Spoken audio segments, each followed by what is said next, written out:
Hey everybody, so yes, the hair has been installed, as you can see. Did you see how big it got? Like, I'm glad I straightened it. Like, I had to just tame it quite a bit. I did use a low heat setting, so around 190 degrees on the hair, because I wanted to keep some of that texture. I didn't want it bone straight, just wanted to relax it a little bit. I do need to go in and bleach the closure a little bit. Oh, sorry, I'm not even showing. Yeah. I do need to go in and bleach the closure a little bit though. So I will do that after exams.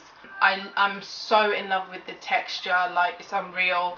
But while I was styling it, just to let you guys know, I did get quite a bit of shedding. The shedding was noticeable. We'll see how it goes. I'll keep you guys updated. Yeah, so hopefully I'll see you guys soon.